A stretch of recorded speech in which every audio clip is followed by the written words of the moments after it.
ಆ ಟೈಮಲ್ಲಿ ನಾವು ಮನೆಗಳನ್ನು ಬಿಟ್ಟು ಹೊರಗಡೆ ಬಂದು ಇಡೀ ತಂಡ, ನಾನು ಯಾವಾಗ ಹೊರಗಡೆ ಬಂದು ನಿಂತೋ ನನ್ನ ಜೊತೆಗೆ ಇಡೀ ಯಶಸ್ವಿ ಅನ್ನುವಂಥ ತಂಡ, ಆಮೇಲೆ JCI ಬಳ್ಳಾರಿ ಸ್ಟೀಲ್ ಸಿಟಿ ಅನ್ನುವಂಥ ಇಡೀ 100+ ಮೆಂಬರ್ಸ್ ಎಲ್ಲ ಬಂದು ಪಬ್ಲಿಕ್ಗಳಲ್ಲಿ ಪ್ರೆಸಿಡೆಂಟ್ ಸರ್. ಅದು ಡಿಸಿಗ್ನೇಷನ್ ಹೇಗೆ ಅಂದರೆ ಒಂದು ಅನುಭವಿಸಿರ್ತಕ್ಕಂಥ ನನಗೆ ಗೊತ್ತು ಅದು ಹೇಗೆ ಅಂತ.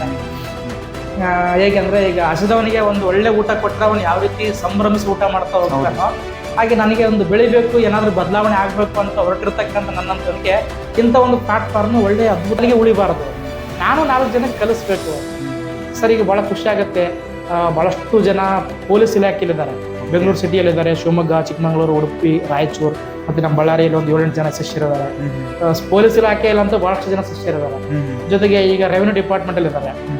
ರೆವಿನ್ಯೂ ಡಿಪಾರ್ಟ್ಮೆಂಟಲ್ಲಿ ಸದಸ್ಯರಾಗಿದ್ದಾರೆ, FDAಗಳಿದ್ದಾರೆ, ಆಮೇಲೆ SDAಗಳಿದ್ದಾರೆ, ಆಮೇಲೆ ಟೀಚರ್ಸ್ ಇದ್ದಾರೆ, ಆಮೇಲೆ ಬೇರೆ ಬೇರೆ ಪ್ರೈವೇಟ್ ಕಾಲೇಜ್ಗಳಲ್ಲೆಲ್ಲ ಪ್ರೊಫೆಷ್ನಲ್ ಆಗಿ ಟೀಚಿಂಗ್ ವರ್ಕ್ ಮಾಡ್ತಕ್ಕಂಥವ್ರು ಇದ್ದಾರೆ. ಒಂದು ರೀತಿ ಶಿಷ್ಯ ಬಳಗ ಸರ್. ಹೇಗೆ ಅಂದರೆ ನಮ್ಮ ಹಳೆಯ ಸಾಲುಗಳು ಸರ್, ಬಾಳುಗಳು ಅಂತ ನಾವು ಬಾಳ್ತಾ ಇದ್ದೀವಿ, ಅವ್ರನ್ನೂ ಬೆಳೆಸ್ಬೇಕು.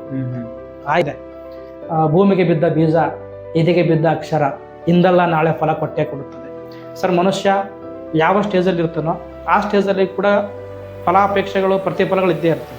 ಆ ಸ್ಟೇಜ್ ಬದಲಾಗ್ತಾ ಹೋದಂತೆಲ್ಲ ಅಲ್ಲಿನೂ ಕೂಡ ಪ್ರತಿಫಲಗಳು ಬಂದೇ ಬರ್ತವೆ. ಯಾವ್ಯಾವ ಸ್ಟೇಜಲ್ಲಿ ನಾವು ಏನೇನು ಮಾಡ್ತಾ ಹೋಗ್ತೀವೋ, ಏನೇನು ಕಲಿತಾ ಹೋಗ್ತೀವೋ ಅವೆಲ್ಲವೂ ಒಂದಲ್ಲ ಒಂದು ರೀತಿಯಲ್ಲಿ ಪ್ರತಿಫಲಗಳಾಗಿ ಬರ್ತಾ ಹೋಗ್ತೀವಿ. ಹಾಗಾಗಿ ಬರುವಂಥ ಪ್ರತಿಫಲಗಳನ್ನು ಸ್ವೀಕರಿಸ್ತಾ ಮನುಷ್ಯ ಬದುಕಿನ ಘಟ್ಟವನ್ನು ಬದಲಾಯಿಸ್ತಾ ಹೋಗ್ಬೇಕು.